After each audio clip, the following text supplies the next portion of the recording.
Students, ये जो video है वो हमारा जो बेसिक मैथ का ऑलरेडी प्लेलिस्ट अवेलेबल है, हमने लिंक शेयर किया है, प्लेलिस्ट अवेलेबल है। उसमें ये एक एडिशनल वीडियो होने वाला है, क्योंकि इसमें कुछ फार्मूले हैं जो काफ़ी बेसिक हैं, जो नॉर्मल स्टूडेंट्स को नहीं आते हैं, वो हमने पहले स्किप कर दिया था। तो इसके अंदर हम वो सारे फार्मूले देखेंगे और आप लोग उसको नोट डाउन करिए अपने कॉपी में और उसको याद करिए, right? Because these formula are very important when it comes to physics। और इसमें एक और पोर्शन का बात किया गया है, वो है ग्राफ्स, कि ग्राफ का थ्योरी क्या होता है, कितने तरह के ग्राफ होते हैं, कैसे देख के बताया जाए। तो नॉर्मली ये चैप्टर्स में भी पढ़ाया जाता है ग्राफ, जैसे काइनेमेटिक्स का ग्राफ अलग से पढ़ाते हैं ऐसे करके, बट हमने सोचा कि चलो एज ए बेसिक मैथ के तौर पे इसको पढ़ा दिया जाए। ओके, तो चलिए, ये एक छोटा सा वीडियो होने वाला है, ज़्यादा टाइम नहीं लगेगा, बस इसमें फार्मूले रहेंगे जो आपको नोट डाउन करना है और उसको फिर याद रखना है। ओके, तो सबसे पहले आता है कि ए प्लस बी का होल स्क्वायर का फॉर्मूला क्या होता है। तो आप लोग इस पे स्क्रीन पे बिना देखे एक बार रिवाइज करने का कोशिश करिए कि ए प्लस बी का होल स्क्वायर का फॉर्मूला आपको आता है कि नहीं। तो ये होता है A square plus B square plus 2ab। और इसी को अगर हम ए माइनस बी की होल स्क्वायर के टर्म में बात करें तो हमको 4ab ऐड करना पड़ता है। ये हो गया पहला। वैसे ए माइनस बी का होल स्क्वायर की बात करें तो ये होता है ए स्क्वायर जोड़ बी स्क्वायर माइनस 2ab। और अगर ए माइनस बी होल स्क्वायर को ए प्लस बी के होल स्क्वायर के रूप में लिखे तो उधर पे एक हमको घटाना पड़ेगा 4ab। ओके, अब नेक्स्ट क्वेश्चन आता है A square minus B square, A square minus B square. तो इसका क्या फॉर्मूला होता है? ये होता है A plus B into A minus B. ये काफ़ी इंपॉर्टेंट फार्मूले हैं, काफ़ी बार यूज होता है फिजिक्स में। Then comes A plus B का होल क्यू, कि ए प्लस बी का होल क्यू क्या होगा और ए माइनस बी का होल क्यू क्या होगा। ये भी हमको याद होना चाहिए कि ए प्लस बी का होल क्यू होता है A cube plus B cube plus 3ab into A plus B. A minus B का होल क्यू होता है A cube minus B cube minus 3ab into A minus B. तो ये सब अपने को याद होना चाहिए, ये याद नहीं रहेगा तो सवाल बनने में डिफ़िकल्टी आएगा। अब सेम चीज़ अगर हम A cube plus B cube की बात करें और A cube minus B cube की बात करें तो ये क्या हो जाएगा A plus B A square, यहाँ पे minus A B plus B square, यहाँ पे क्या हो जाएगा A square plus A B into B square. तो ऐसे करके हमको याद रखना है। फिर हम जानते हैं कि ए प्लस बी का होल स्क्वायर और ए माइनस बी के होल स्क्वायर को जोड़ दें तो बस ये 2 इंटू ए स्क्वायर प्लस बी स्क्वायर बचता है। वैसे फिर ए प्लस बी का होल स्क्वायर में से घटा दें ए माइनस बी के होल स्क्वायर को तो ये 4ab बचते हैं। ये तो चलो ये डिराइव कर सकते हैं हम लोग, लेकिन यहाँ तक जो है वो तो याद ही होने चाहिए। क्या क्या? ए प्लस बी का whole square, A minus B का होल स्क्वायर, ए प्लस बी का होल क्यू, ए माइनस बी का होल क्यू, ए क्यू प्लस बी क्यू। और तो ये सारे फार्मूले अपने को लिखना है और डेली डेली रट्टा मार के याद करना है। फिर जो नेक्स्ट टॉपिक आता है वो अपना आता है क्वाड्रेटिक इक्वेशन।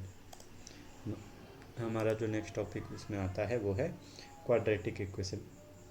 नॉर्मली क्या होता है कि हमको इसके अंदर पे इसका क्वाड्रेटिक इक्वेशन एक 2 डिग्री का इक्वेशन बनता है, जिसका हमको निकालने का रहता है रूट्स। तो ये रूट्स जो होते हैं वो क्या होते हैं, तो मान लो कोई भी दिया हुआ है 2x square plus 3x minus 1 is equal to 0। तो देखो ये हमारे इस फॉर्म का जो भी इक्वेशन है ए एक्स स्क्वायर जोड़ बी एक्स जोड़ सी इज इक्वल टू 0 के फॉर्म का जो भी इक्वेशन होता है उसको हम क्वाड्रेटिक इक्वेशन बोलते हैं, क्योंकि ये 2 डिग्री का इक्वेशन है। अब जो भी 2 डिग्री का इक्वेशन है तो 2 डिग्री के इक्वेशन के 2 रूट्स आते हैं, राइट? इसके 2 रूट आते हैं, तो मान लो इसका एक रूट है अल्फ़ा और दूसरा रूट है बीटा, यानी इसके x के ऐसे 2 मान होंगे जो इसको सेटिस्फाई करेगा। x के ऐसे 2 मान होंगे जो इसको सेटिस्फाई करेगा।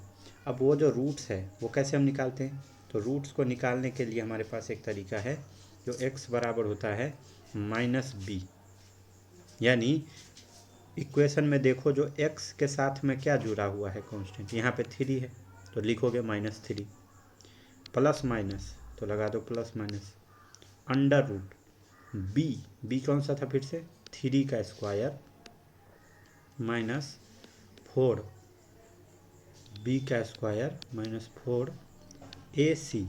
अब a कौन सा है, जो एक्स स्क्वायर के साथ जुड़ा हुआ है, यहाँ पे कौन है a 2, और c कौन सा है, देखो प्लस, यानी ये -1 है, तो इसको -1 से गुना करना पड़ेगा, डिवाइडेड बाई 2 इंटू ए कौन सा था 2, समझ गए। तो ये ही जो 2 मान आ जाएगा वो आता है अपना इसका रूट, इसका। तो देखो जब भी इसके जैसे x के 2 और होते हैं क्या, तो x तो निकाल दिए। अब इसके अंदर जो रूट के अंदर जो है, रूट के अंदर कौन है, बी स्क्वायर माइनस 4ac है। अब हमको अगर रियल रूट चाहिए, यानी इमेजिनरी रूट नहीं चाहिए, सच्चों में एग्जिस्ट करने वाला चाहिए, तो हमको पता है कि रूट के अंदर का क्वांटिटी हमको पॉजिटिव रखना पड़ता है या 0 रखना पड़ता है। तो बी स्क्वायर माइनस 4ac होना चाहिए ग्रेटर देन या इक्वल टू 0। तो मेनली जब तुम ये टाइम वाइम निकालते रहोगे तो वहाँ पे ऐसे टाइप का यूज करना पड़ेगा कि बी स्क्वायर माइनस 4ac को तुम 0 से बड़ा रखो, निगेटिव मत होने दो, समझ गए बात। तो चलो अब एक इसके और क्या होते हैं, जो sum of roots. Sum of roots मतलब क्या, अल्फ़ा प्लस बीटा का जो मान आता है वो आता है -b/a, और product of roots, product of जो रूट्स करोगे यानी अल्फ़ा गुन्ने बीटा करोगे तो ये आ जाता है c/a। तो ये बस हमको ध्यान रखना है कि मतलब ये क्वाड्रेटिक टाइप का इक्वेशन जब भी बनेगा तो हमको उसको सॉल्व करने आना चाहिए, ठीक है, हमको उसको सॉल्व करने आना चाहिए। अगला पॉइंट आता है बाइनोमियल थ्योरम। अगला जो हमारे यूज का चीज़ आता है वो आता है बाइनोमियल थ्योरम। तो देखो बाइनोमियल थ्योरम का एक जो सिंपल एक्सपांसन होता है तो 1 + x⁴n इज इक्वल टू हो जाता है 1 + nx जोड़ n गुने n-1/2। अब ये जो ऐसा फैक्टोरियल 2 बोलते हैं इसको, या इसको कभी कभी ऐसे भी लिखते हैं, तो इसका मतलब होता है 1 गुने 2। फैक्टोरियल 3 का मतलब होता है 1 गुने 2 गुने 3। फैक्टोरियल 4 का मतलब होता है 1 गुने 2 गुने 3 गुने 4। ऐसे करके 1 से शुरू करो और 4 जहाँ जो अंक है फैक्टोरियल में वहाँ तक ले जाओ। तो देखो वैसे लिखा हुआ है 1 + x⁴n बराबर होता है 1 + nx जोड़ n into n-1/2 x⁴2 n गुने n-1 n-2/3 x⁴3। तो देखो ऐसे समय पे जब x का जो मॉड है, x का जो मान है वो 1 के मुकाबले काफ़ी छोटा रहे, मान लो ये 1 है 100, x है 0.1, तो देखो काफ़ी छोटा है, ये 1000 गुना छोटा हो गया इससे। तो ऐसे समय पे हम क्या करते हैं कि हम लोग x का जो स्क्वायर x⁴3 है उन सबको इग्नोर कर देते हैं और 1 + nx तक ही रख देते हैं। यानी अगर 1 + x⁴n रखोगे तो ये 1 + nx रखोगे, क्योंकि x के हमने हायर पावर यानी स्क्वायर क्यूब इन सब वाले टर्म को इग्नोर कर दिया। वैसे ही 1 - x⁴n में 1 - nx रख दोगे, 1 + x⁻n रहे तो भी 1 - यानी पावर वाला जो था कूद के यहाँ पे गुना हो जाता है, ठीक है। चलो तो यहाँ पे देखो एक हमारे पास क्वेश्चन आ गया है। क्वेश्चन क्या है कि हमको इवैल्यूएट करना है, क्या चीज़, इवैल्यूएट √1 + 0.1। तो इसको हम लिख सकते हैं, ये है 1.01 की पावर 1/2। फिर इसको लिख सकते हैं 1 + 0.01 की पावर 1/2। अब हम देख रहे हैं कि ये जो 0.01 है ये हमारे 1 के मुकाबले काफ़ी छोटा है, तो इसके एक्सपांसन को हम सिंपली 1 + nx लिख देंगे बाइनोमियल का यूज करते हुए। तो ये क्या हो जाएगा 1 + n क्या था, पावर था, तो वो हाफ हो जाएगा। x क्या है 0.01, तो यहाँ से हमारा मान निकल के आ जाएगा 1 + 0.005, 1 + 0.005। तो यहाँ से ये हमारा जो है आंसर निकल के आ जाएगा। ओके, तो आप लोग भी इसको बनाने का ट्राई करिए, ठीक है। अब हम लोग क्या देखेंगे, अरिथमेटिक प्रोग्रेशन देखेंगे। अब हम लोग जो है अरिथमेटिक प्रोग्रेशन देखेंगे कि क्या होता है अरिथमेटिक प्रोग्रेशन। देखो कोई भी संख्या ऐसे दिया हुआ रहे, मान लो कैसे 1 2 3 4 5 या 2 4 5 ऐसे 2 4 6 ऐसे तो इसमें क्या हो रहा है अगर तुम ऐसे देखोगे, मान लो ये दिया है 1 3 5 7, ये दिया है 9 13 17 21, ऐसे करके नंबर्स दिए हुए हैं, राइट। तो तुम देखो कि 1 से 2 जाने में क्या हुआ, 2 का जोड़ हो गया, 3 से 5 में जाने में फिर से 2 का, फिर से 2 का। यानी अगर तुम हर एक सक्सेसिव टर्म को एक दूसरे से घटाओगे तो एक कॉमन डिफरेंस मिलेगा, यानी हर एक अगला टर्म जो है अपने पिछले वाले टर्म से कुछ न कुछ जोड़ने से हमको मिल जाता है, राइट। जोड़ने से मिल जाता है तो इसका मतलब क्या हो गया, तो इसका मतलब हो गया कि ये इसका कॉमन डिफरेंस जो है वो कांस्टेंट है, इसका जो कॉमन डिफरेंस है, कॉमन डिफरेंस कांस्टेंट है। तो ऐसे सीक्वेंस को हम लोग बोलते हैं, ऐसे सीक्वेंस को हम लोग बोलते हैं अरिथमेटिक प्रोग्रेशन, अरिथमेटिक प्रोग्रेशन। तो अब जैसे पहला टर्म हो गया ए, तो दूसरा टर्म क्या हो जाएगा ए प्लस डी, फिर हो जाएगा A plus 2d, A plus 3d। और डी क्या है, इन दोनों का डिफरेंस, हर एक दो टर्म का डिफरेंस। तो यहाँ पे डी क्या, ए का मान हो जाएगा पहला टर्म, ए है हमारा फर्स्ट टर्म, तो यहाँ पे इस सीरीज की बात करें तो 9 है। डिफरेंस कितना है, 13 में से 9 गया 4, 17 में से 13 गया 4, 21 में से गया 4, तो हमारा जो डी का मान है वो यहाँ पे है 4। तो अगला टर्म क्या हो जाएगा 9 प्लस 4, फिर हो जाएगा 9 प्लस 2 गुने 4 8 यानी 17 13, फिर 9 गुने 9 प्लस 3 गुने 4 यानी 12 9 21। तो देखो जो सीक्वेंस बनता है अरिथमेटिक प्रोग्रेशन में वो ऐसे बनता है ए प्लस डी। तो हम यहाँ पे देख रहे हैं जो दूसरा टर्म है हमारा उसमें एक बार डी जुड़ा, तीसरा टर्म में 2 बार डी जुड़ा, यानी एनवा टर्म में, एनवा जो टर्म रहेगा उसमें दूसरा बार में दूसरा टर्म तो 1 डी, तीसरा टर्म तो 2 डी, तो एनवा टर्म तो एन में से एक कम डी, ठीक है। तो एनवा टर्म में कितनी बार जुड़ेगा n-1 इंटू डी। अब फर्स्ट टर्म जोड़ना तो रहता ही है। तो nth टर्म का जो हमारा फार्मूला आ गया वो आ गया a प्लस n-1d। तो वही लिखा हुआ है कि the nth term of AP is given by a plus n-1d। अब बात निकल के आता है इन सबको हमको जोड़ के बता दो कि कितना होगा, सम ऑफ AP बता दो, सारे टर्म का जोड़, सम ऑफ n टर्म्स। तो उसको Sn से लिखते हैं। Sn क्या होता है n/2, अब फर्स्ट टर्म अब जोड़ लास्ट टर्म, ऐसे रख दोगे तो फिर आ जाएगा n/2 2a plus n-1 into D. तो ये अपना दूसरा फार्मूला है n/2। तो ये दो ही फार्मूला तुमको याद रखना है, एक तो nth टर्म का फार्मूला और एक Sn जो समेशन ऑफ n टर्म है उसका, क्योंकि इसका यूज होता है। अब जो नेक्स्ट टाइप का प्रोग्रेशन आता है वो आता है जियोमेट्रिक प्रोग्रेशन। नेक्स्ट जो प्रोग्रेशन आता है वो आता है जियोमेट्रिक प्रोग्रेशन। अब देखो ऐसे प्रोग्रेशन दिए हों 1 2 4 8 16, 1 3 9 27। इसमें देखो 2/1 करो 2 मिलेगा, 4/2 2, 8/4 2, 16/8 2। यानी देखो इसमें एक कॉमन रेशियो से इस आ रहा है, यानी हर एक दो टर्म का जो रेशियो है वो कॉमन आ रहा है, हर बार 2 से गुना हो रहा है। ऐसे यहाँ पे देखो 3/1 3, 9/3 3, 27/9 3, यानी हर जो टर्म है वो एक बार r से गुना हो जा रहा है। तो अगर इसको हम फर्स्ट टर्म बोल दें और ये कॉमन रेशियो जियोमेट्रिक रेशियो या कॉमन रेशियो तुम बोल दो r क्या है अपना कॉमन रेशियो। तो तुम जानते हो दूसरा टर्म कैसे मिलेगा AR करके, तीसरा कैसे मिलेगा AR² करके, चौथा AR4 करके। यानी जो nवां टर्म आएगा, nवां टर्म जो आएगा वो आएगा AR की पावर n घटे 1 करके, ठीक है। अब देखो ऐसे फिर ये तो हो गया nवां टर्म GP का, ज्योमेट्रिक प्रोग्रेशन का।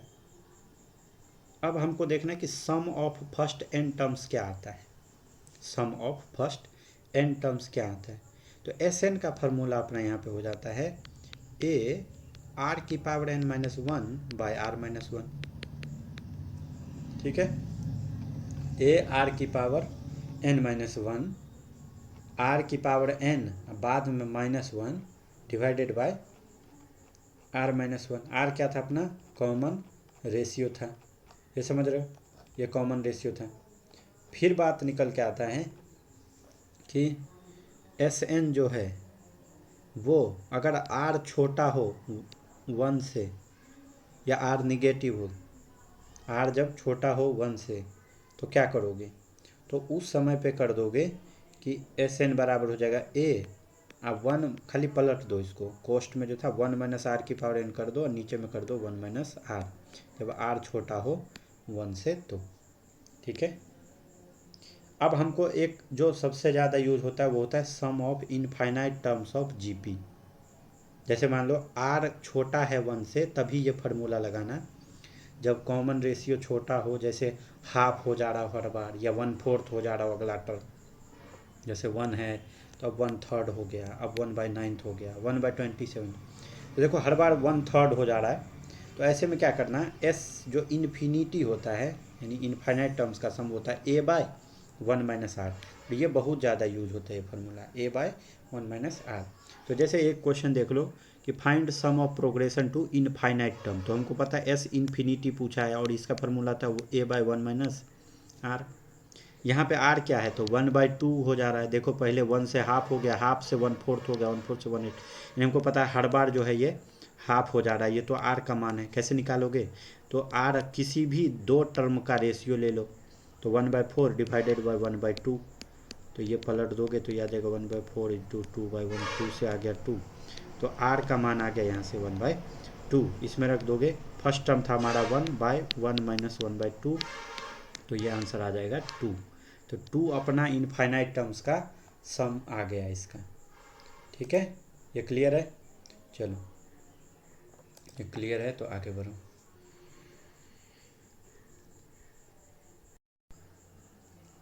देखो तो अब जो हम पढ़ेंगे वो पढ़ेंगे लॉगरिथम।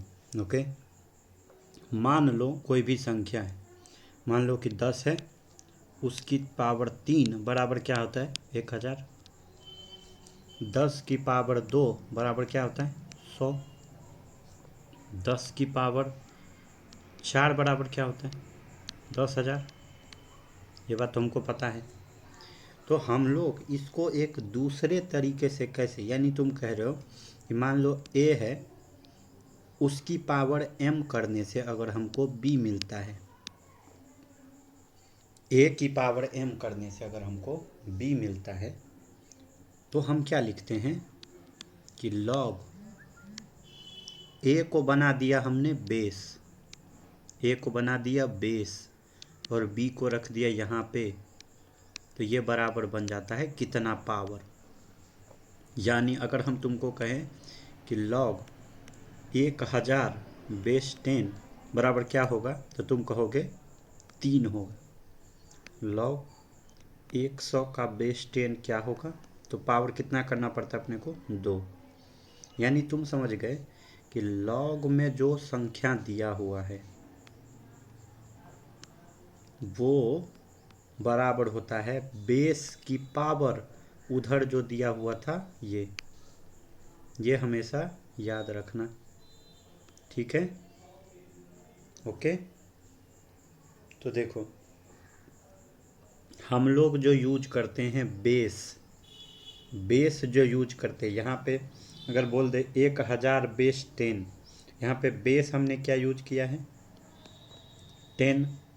तो जब बेस हमारा 10 होता है तो हम उसको log लिखते हैं। ठीक है, और जब हमारा बेस ई होता है यानी log ऑफ बेस ई है, तो इसको हम ln से लिख देते ln। ओके, तो देखो अगर हम 1000 को लिखें 10 की बेस पे तो कितना आ जाएगा, तो ये आ जाएगा 3, यानी log ऑफ 1000 बेस 10 कितना आ जाएगा 3। सिमिलरली तुमको पता है अगर e की पावर x बराबर y दिया हुआ है, तो हम लिख सकते हैं log of y base e is equal to x। इसी को हम लिखते हैं ln y बराबर x, क्योंकि log जिसमें बेस e रहे उसको हम ln बोलते हैं। अब सिंपल सा बात समझो, सिंपल सा बात समझो कि log का जो मान होता है कितना आएगा, वो किस बात पे डिपेंड करता है कि कितना पावर देना पड़ेगा। जैसे अगर हम तुमको बोलते हैं log 1 का मान कितना आएगा, तो तुम जानते हो किसी भी संख्या का पावर अगर 0 रख दिया जाए, यानी 10 की पावर 0, x का पावर 0, a की पावर 0, तो ये मान आता है कितना, 1, राइट। तो log 1 का मान हमेशा ही आएगा 0, बेस में कुछ भी रख दो तुम। अगर हम कह दें log ऑफ 10 बेस 10, तो तुमको पता है ये पूछ रहा है तुमसे कि 10 लाने के लिए बेस जो है हमारा उसको कितना पावर देना पड़ेगा। तुम जानते हो 10 खुद ही है तो 1 पावर देना पड़ेगा। ऐसे तुमको बोल दें कि log ऑफ 100 बेस 10 कितना होगा, तो तुमको पता है हमको पूछ रहा है 100 बनाना है, बेस है 10, तो कितना से पावर से उठाना पड़ेगा, तो 2 पावर से। तो इस तरीके से देखो, तुम 2 चीज़ याद करो। एक तो जो हमारा ln 10 का मान होता है वो होता है 2.303, और जो हमारा log 2 का मान होता है, जब log 2 बोलेंगे तो बेस खुद से समझ जाओगे ये है 10, उसका मान होता है 0.693। समझ गए ये बात। चलो, तो अब हम देखेंगे कि लॉगरिथम के कुछ रूल्स हैं, लॉगरिथम के कुछ रूल्स हैं। जैसे पहला रूल क्या है, पहला रूल है कि देखो ये log है, बेस में हर जगह हमने a लिया है, बेस a है, तो log ऑफ m गुने n जो होगा वो होगा log m plus log n। क्या बोल रहे हैं, log of m into n होगा log of m plus log of n। यहाँ पे गुना था, उधर पे एक जोड़ आ गया तो अलग अलग log लिखा हमने। दूसरा होता है log of m by n, ये क्या हो जाएगा, ये फिर से लिख दोगे log m घटे log n। तीसरा जो होता है वो होता है log ऑफ, आप बेस अभी यहाँ पे नहीं लिख रहे, देखो m की पावर n क्या होगा, तो देखो पावर सामने आ जाता है और इसको हम सीधा लिख देते हैं log ऑफ m। ठीक है। इसके बाद अगर तुमको देखो यहाँ पे बेस चेंजिंग का भी एक रूल होता है कि मान लो log का बेस था क्या, a और m बाई n था, तो तुम इसको लिख सकते हो log of m by log of n। ठीक है।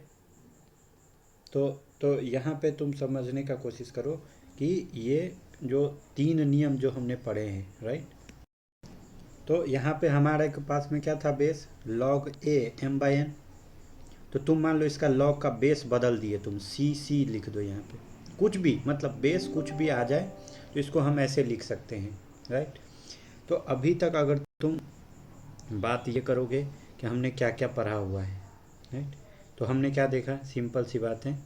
अच्छा एक चीज़ और, ये m बाई n नहीं था, ये यहाँ पे तुमको लिखना चाहिए log ऑफ, मान लो c बेस log ऑफ मान लो कुछ भी x, ये थोड़ा फार्मूला तुम डिलीट करो, ऐसे लिखो log ऑफ x, अब बेस में था क्या a, तो ये क्या हो जाएगा, ये हो जाएगा log of x divided by log of a। ये x बेस a था तो log x log a और कुछ भी नया बेस कर दो, तो इसको बोलते हैं बेस चेंज का रूल। इसको गलत था ये, इसको काट लो, ठीक है, ऐसे होता है। दूसरा चीज़ जो तुमको हमने बताया है, तुमको पता है कि log of log a base a हो जाएगा 1, यानी बेस और अगर ये सेम हो जाए तो उसका मान 1 आ जाएगा, क्योंकि 1 पावर से उठाना पड़ता है, राइट। हमने जो, तो मेनली हमको इतने फार्मूले का यूज पड़ता है, ठीक है, तो इसका हम लोग यूज़ करेंगे। चलो तुमको कुछ क्वेश्चंस देते हैं, तुम इसको बताओ मेरे को कि इसमें से कौन सा सही होगा कौन सा गलत होगा। ओके, चलो, अच्छा मान जो हमने याद किया है वो याद किया है क्या? लॉग ऑफ, कुछ लॉगरिथम के मान है जो तुम्हें याद होने चाहिए, वो हमको याद रखना है। लॉग 2 का मान होता है 0.301। लॉग ऑफ 3 का मान होता है 0.4771। लॉग 5 का मान होता है 0.602। और सॉरी, लॉग 4 का मान हो जाता है ये। लॉग 5 का मान होता है 0.6981, सॉरी 6989। इसके बाद जो होता है हमारा लॉग 7, अपने को लॉग 4 का याद नहीं रखना है। लॉग 7 का मान हो जाता है 0.845, राइट, इतना। तो तुमको लॉग 2, 3, 5 और 7 का मान जो है वो याद रखना है। ओके, अब देखो ये लॉग है, लॉग का मतलब होता है बेस 10 पे देखोगे तो। ऐसे ही ln में अगर हम लिख दें, ln में क्या हो जाएगा, तो ln2 का मान होता है 0.693। ln3 की बात करोगे तो यह आता है 1.0986। इसके बाद ln5 का मान होता है 1.6094।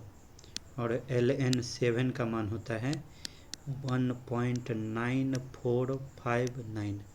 ओके, तो ये अपने को जो भी वैल्यू है, वैल्यू अपने को याद रखना है।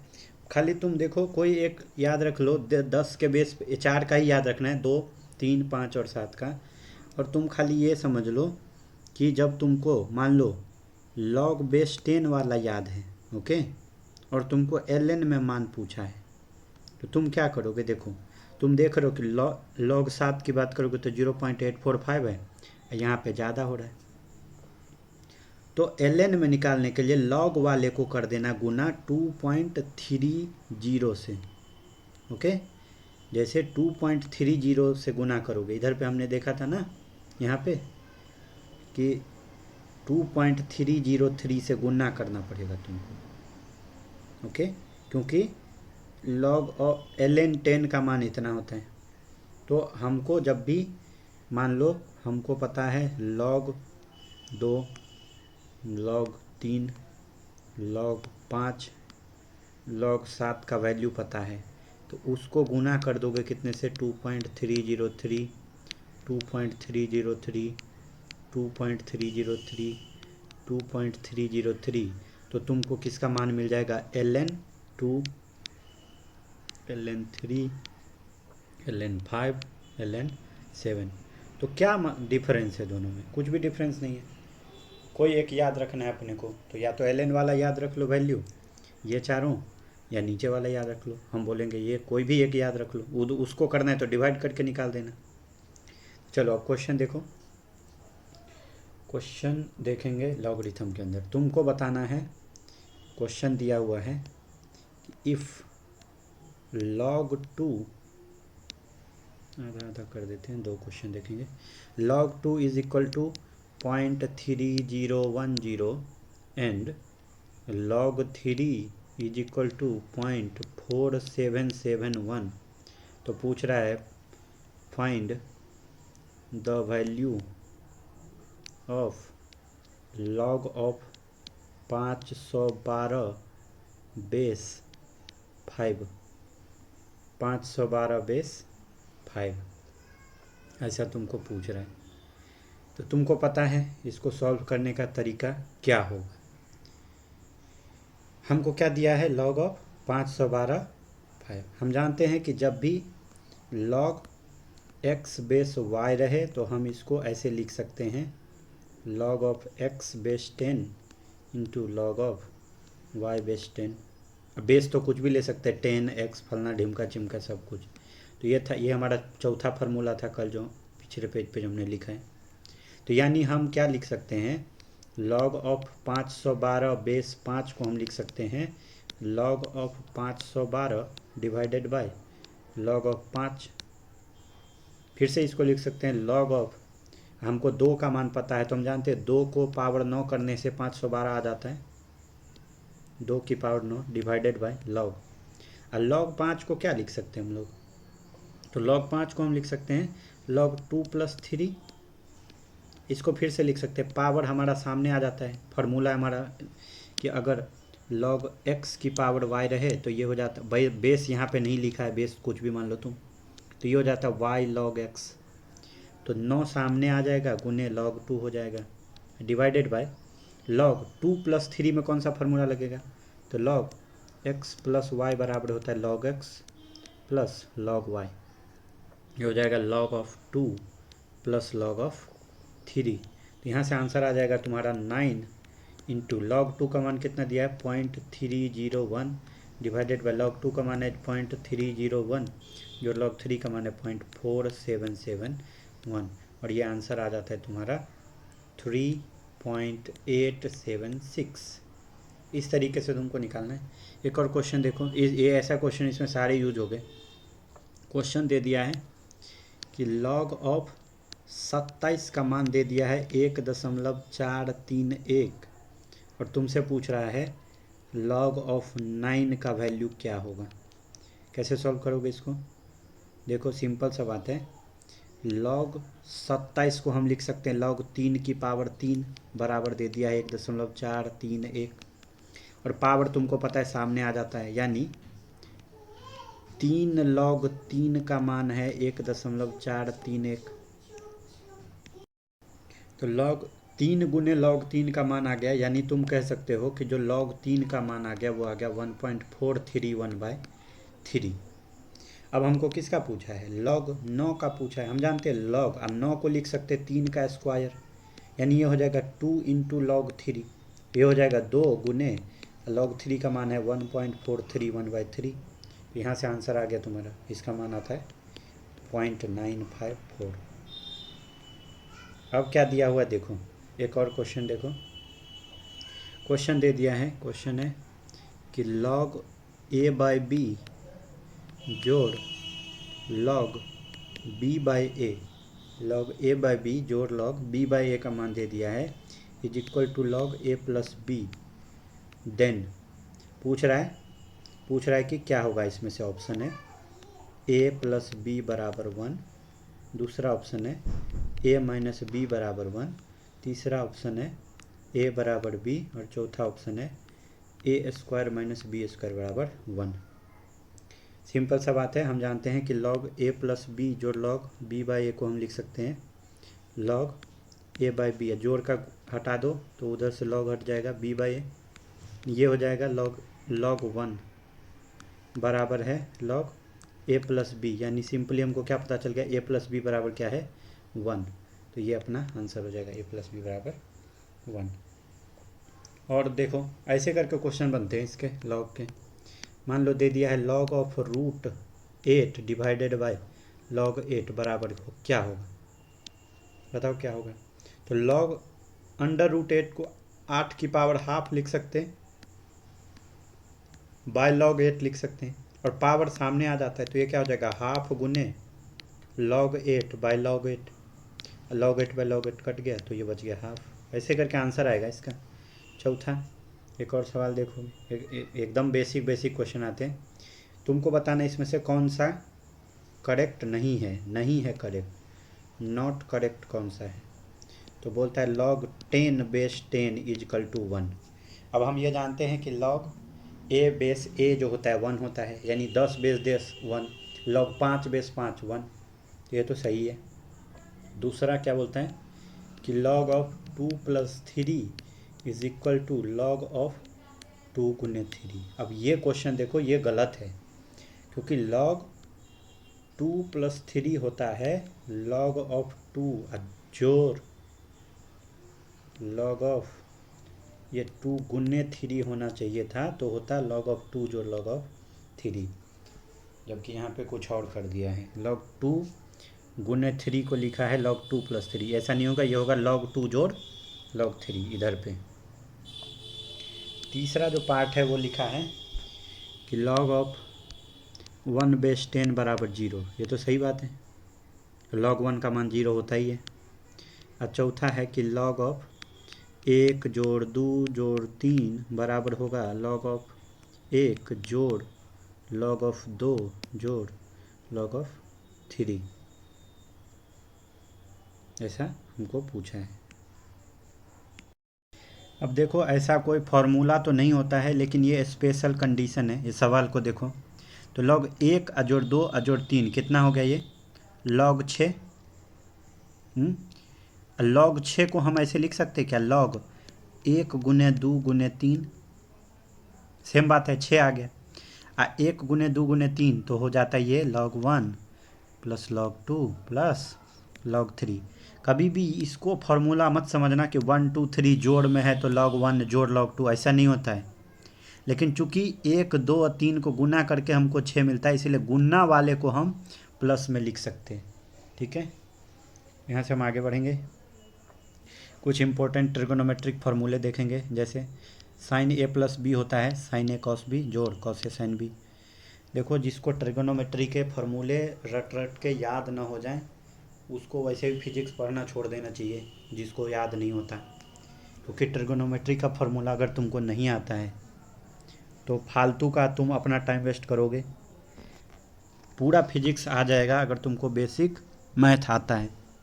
ठीक है, चलो तो हमको ये सारे याद करने। साइन ए माइनस बी क्या होता है, तो साइन ए कॉस बी जो minus cos A sine B. Cos A plus B क्या होता है, cos A cos B minus sign A sine B. Cos A minus B क्या होता है, cos A cos B plus sign A sine B. तो ये ऐसे याद करो पहले 4।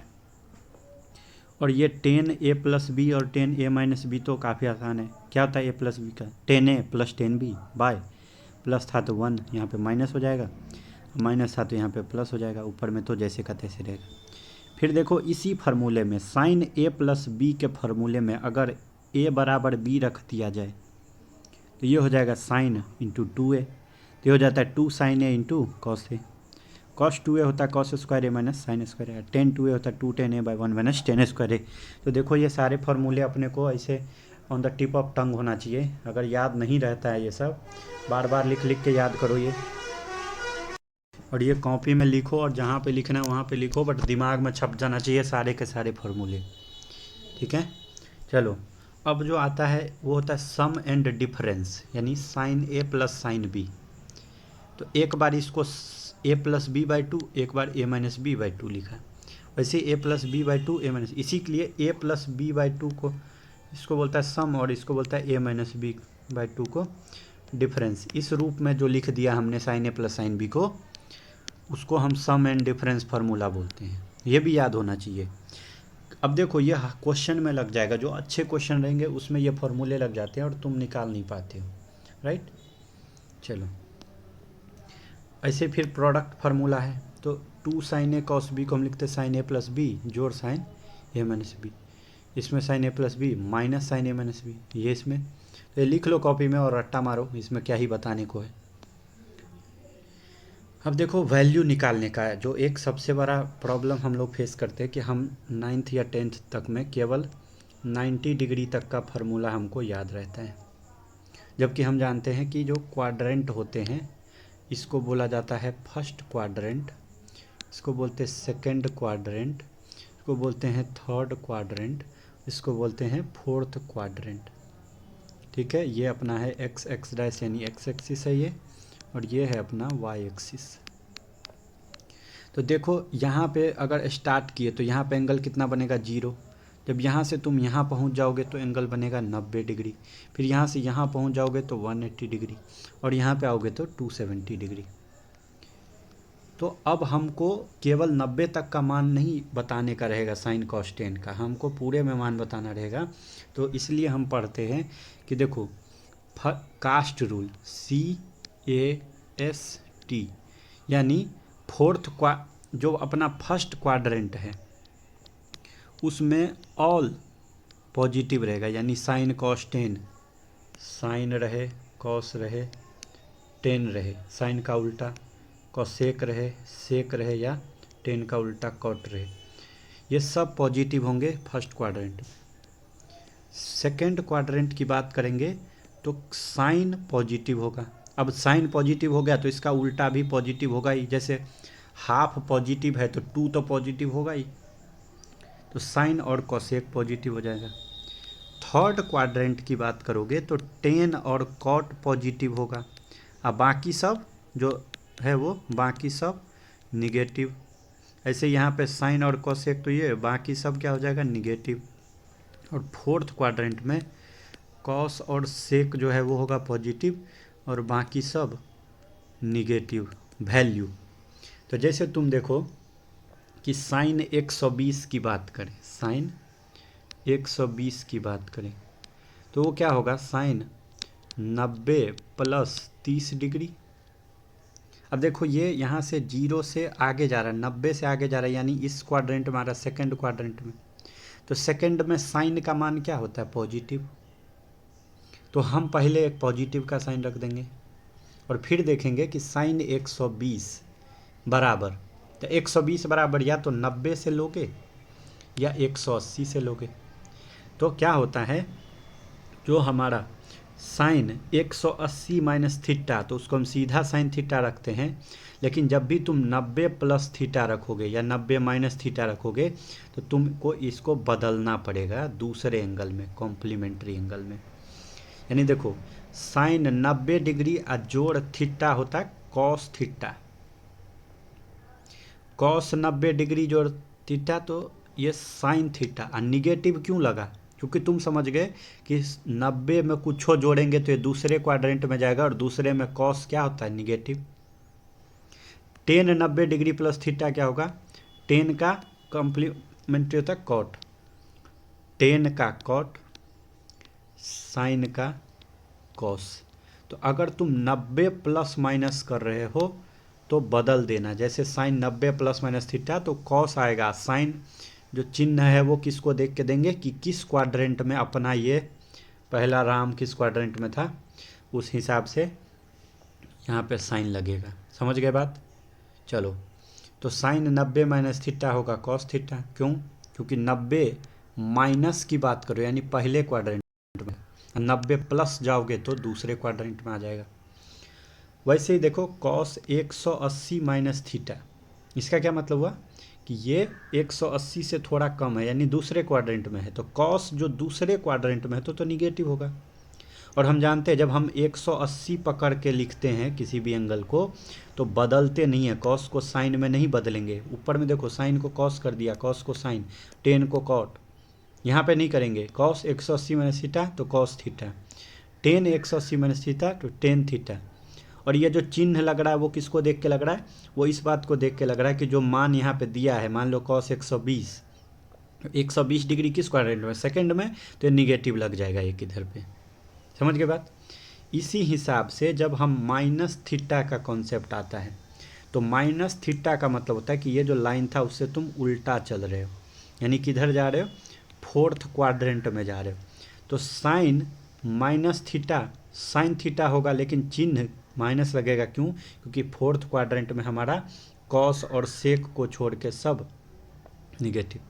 लेकिन कॉस माइनस थीटा का मान क्या होगा, कॉस माइनस थीटा का मान क्या होगा, ये सीधा कॉस थीटा होगा। क्यों, क्योंकि तुमको पता है चौथा क्वाड्रेंट है तो कॉस तो होता है पॉजिटिव। फिर से टेन माइनस थीटा भी माइनस टेन थीटा होगा।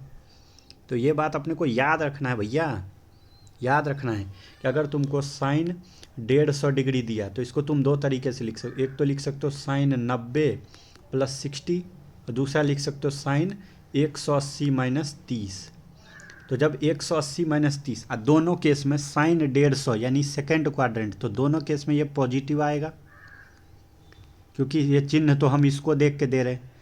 अब जब तुमने इसको साइन 90 प्लस 60 लिखा तो तुम अब इसको लिखोगे कॉस 60, और साइन 180 माइनस ये लिखे तो इसको लिखोगे साइन 30। समझे कि नहीं, क्योंकि 180 पकड़ोगे तो चेंज नहीं करोगे, 90 पकड़ोगे तो साइन को कॉस में चेंज करना पड़ेगा। ये ध्यान दो, इस बात को बहुत कंसंट्रेशन के साथ सीखो। तो इस तरीके से तुमको एक टेबल दिया हुआ है, इसको तुमको बिना देखे भरना है एंगल। ये टेबल एक बनाओ, ऐसे बनाओ, minus theta 90 minus theta 90 plus theta, यानी तुम अपने कॉपी में ये दो जो हम हाईलाइट कर रहे हैं वो वाला बनाओ और बाकी सब ब्लैंक रखो जिसको खुद से भरो। कि जैसे साइन माइनस थीटा का मान क्या होगा, तो minus sine theta, cos minus theta तो कॉस थीटा, टेन माइनस। इससे तुमको सोचने को मिलेगा कि जब हम बोलते हैं कि 90 माइनस थीटा, तो इसका क्या मतलब होता है कि ये तो जीरो वाला लाइन है, ये 90 वाला है, तो 90 माइनस थीटा का मतलब होता है इस तरफ आएगा, और 90 प्लस थीटा का मान होता है इस तरफ आएगा। वैसे जब 180 प्लस थीटा बोलते हैं तो हम तीसरे क्वाड्रेंट में चले जाते हैं, और 180 माइनस थीटा तो दूसरे क्वाड्रेंट में। वैसे 270 तो ये लाइन है 270 का, प्लस थीटा तो चौथे क्वाड्रेंट में, और माइनस थीटा तो तीसरे क्वाड्रेंट में। वैसे 360 बोल दें तो एक गोल चक्कर कंप्लीट हो गया, प्लस थीटा तो फिर से फर्स्ट में, माइनस थीटा तो फोर्थ में। तो यानी ये अपना 90 माइनस थीटा फर्स्ट क्वाड्रेंट है, और केवल माइनस थीटा तो ये फोर्थ क्वाड्रेंट है।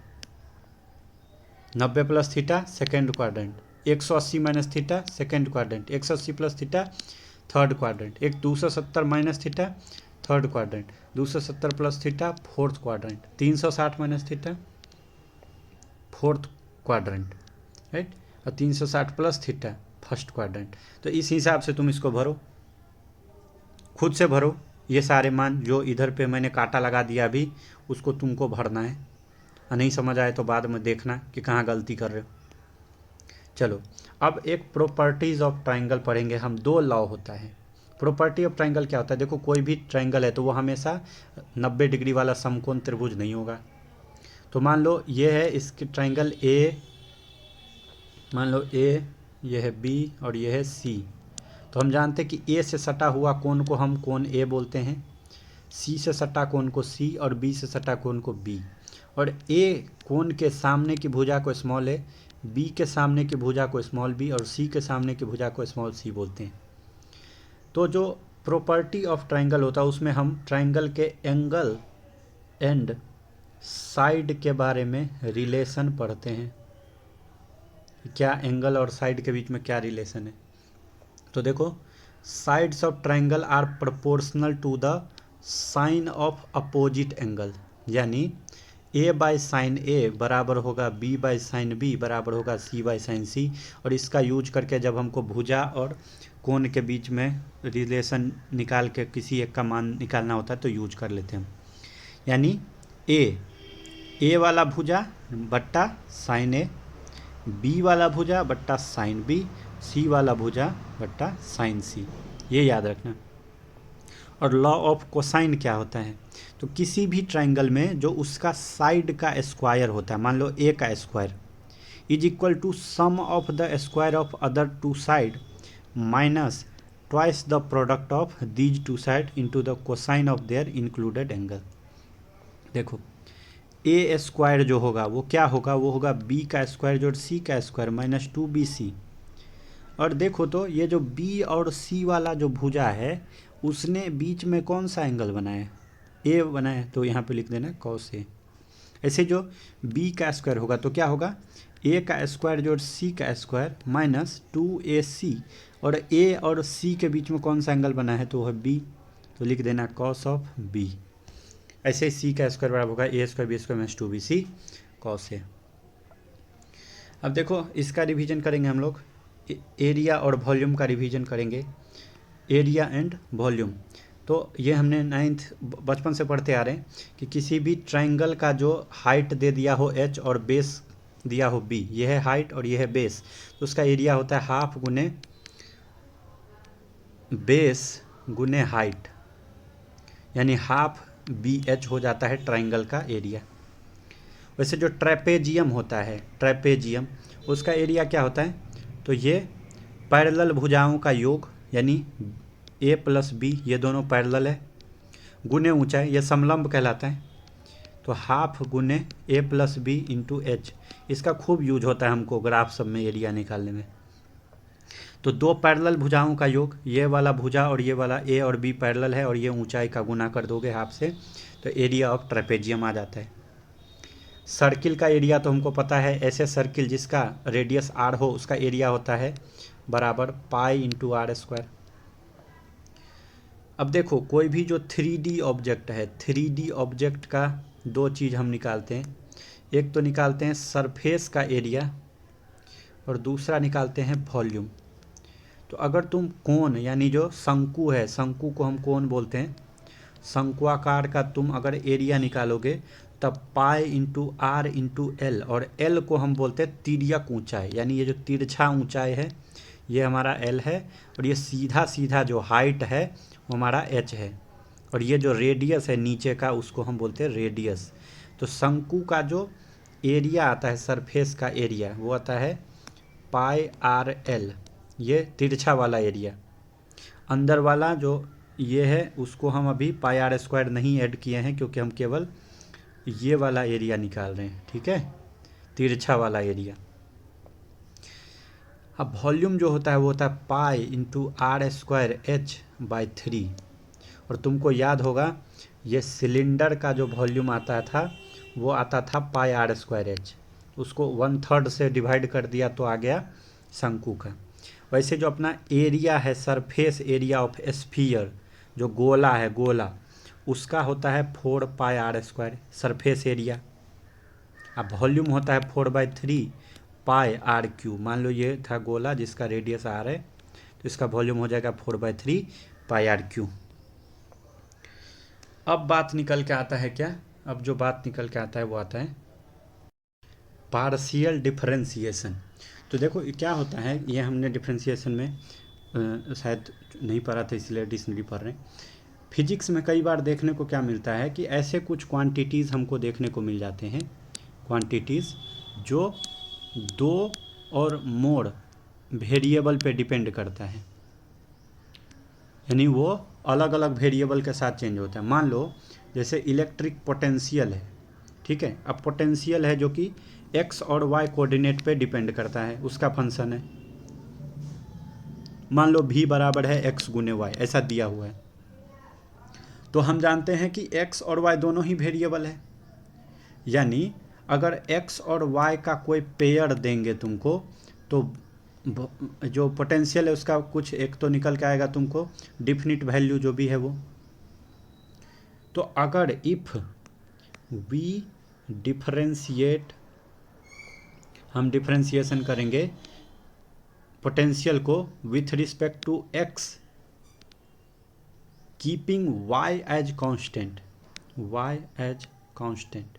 देखो y यहाँ पे कांस्टेंट नहीं है, बट हम ये एक बार में केवल x के साथ डिफरेंशिएट कर रहे हैं और मान लेते हैं कि y कांस्टेंट है, तो इसको बोलते हैं पार्शियल डिफरेंशिएशन, और उसको हम डेल बाय डेल एक्स से रिप्रेजेंट करते हैं।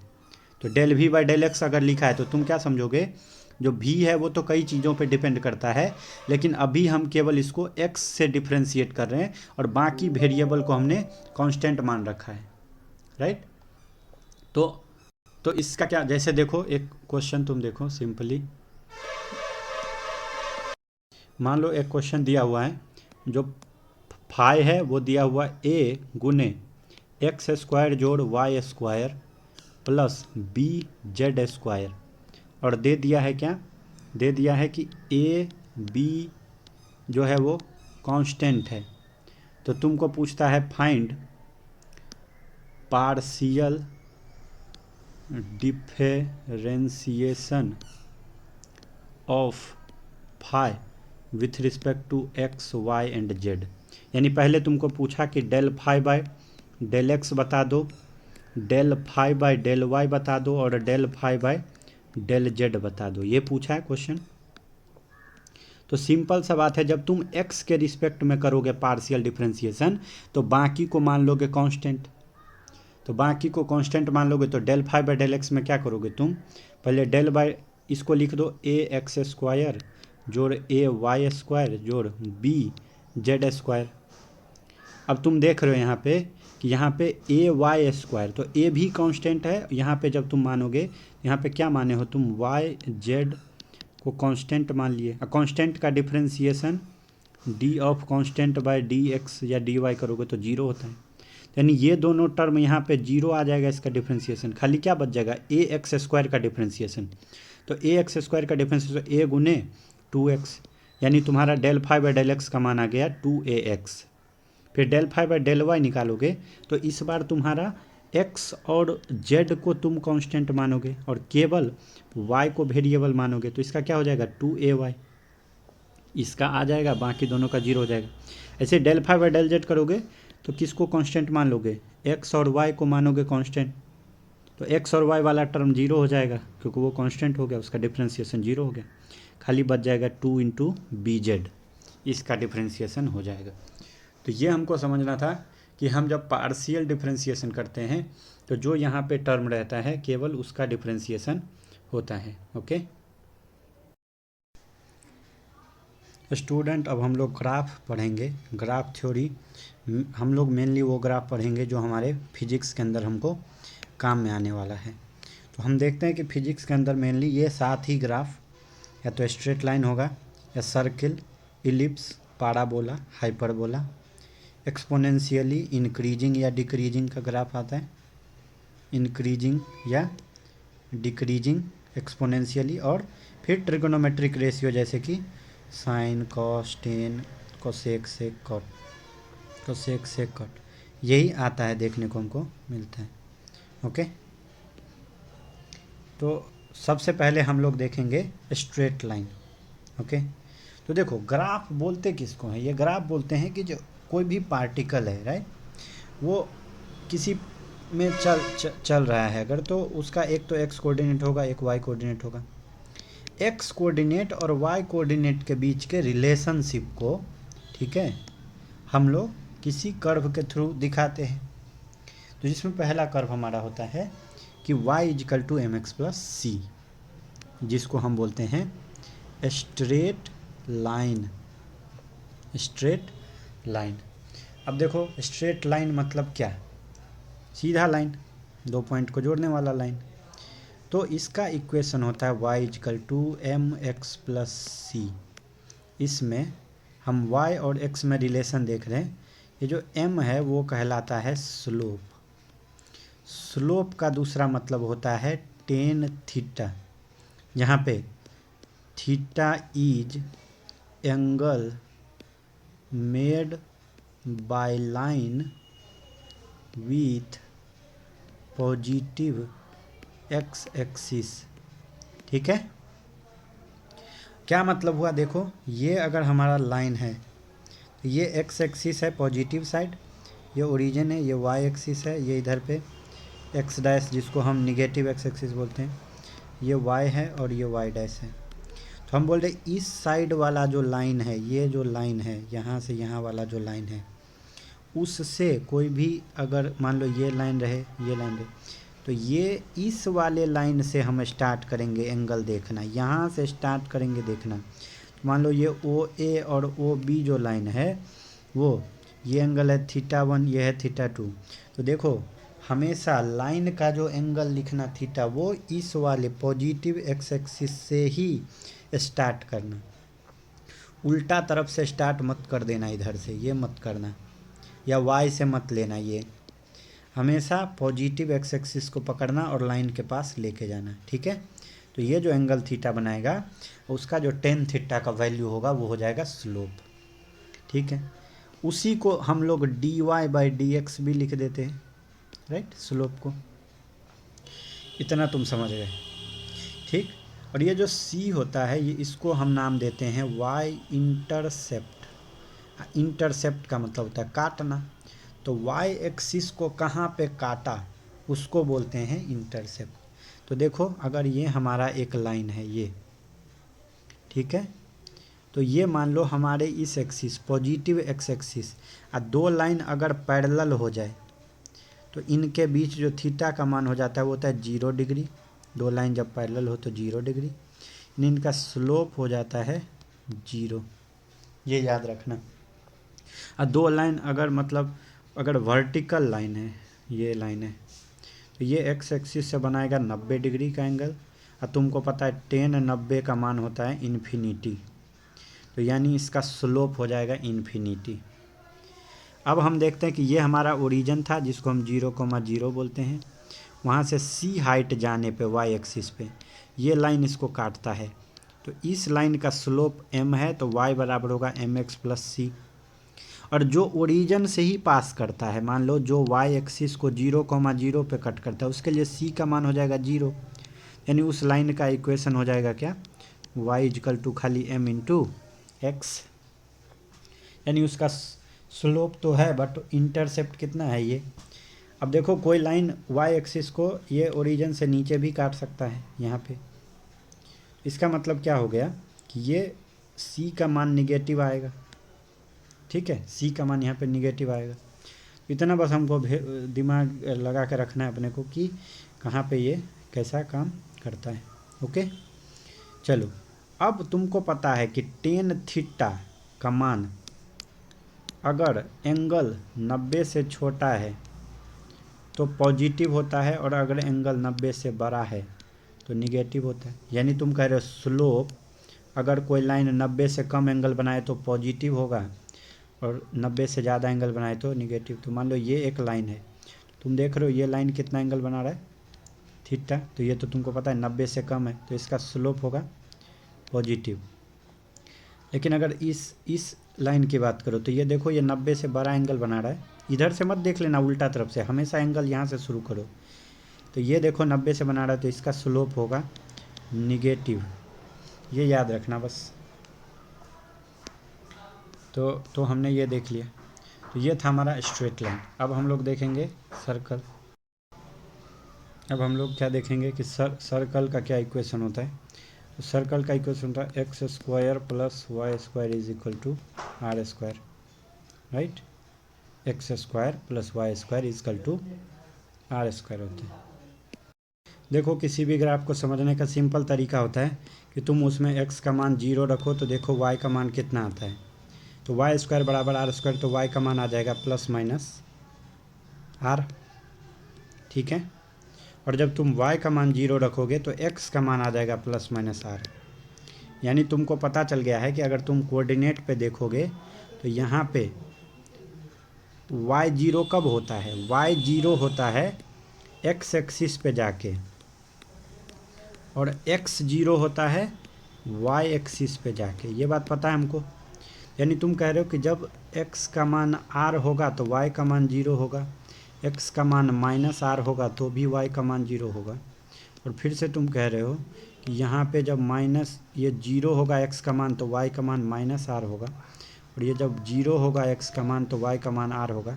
देखो हर बार इसका जो दूरी है वो r ही आ रहा है, तो ऐसा लोकस अगर बनाओगे तो ये भी दूरी रेडियस के बराबर, रेडियस रेडियस और रेडियस, तो ऐसे को तो हम सर्कल बोलते हैं।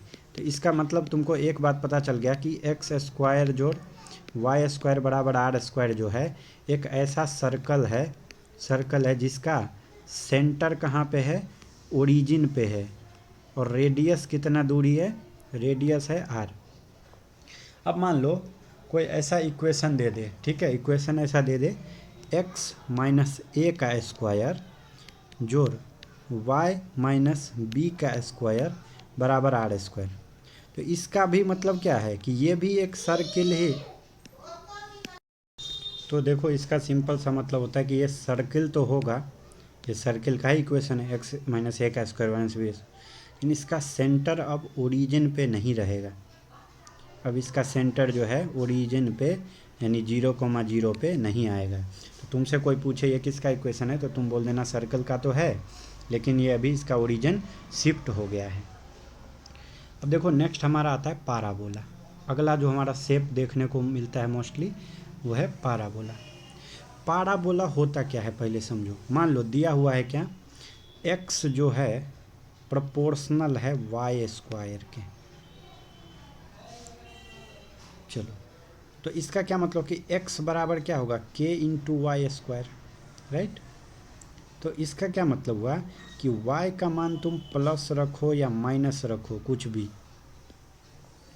x तो हमेशा y स्क्वायर करोगे तो पॉजिटिव आ जाएगा, हमेशा पॉजिटिव आएगा x। यानी तुम कह रहे हो ये जो x है वो हमेशा पॉजिटिव ही रहेगा, x इधर पे नहीं जाएगा निगेटिव की तरफ, x हमेशा 0 से उधर ही रहेगा। y का मान ये है x, यानी x हमेशा आएगा 1 2 3 4 5 6 ऐसे। y का मान तुम -1 रखो, 1 रखो, 2 3 रखो, जो भी रखो x ऐसा आएगा। ये एक हो गया। मान लो दिया हुआ है y जो है प्रोपोर्शनल है एक्स स्क्वायर के, यानी y बराबर हो जाएगा के एक्स स्क्वायर। यानी तुम x को प्लस माइनस कुछ भी रखो y हमेशा पॉजिटिव आएगा।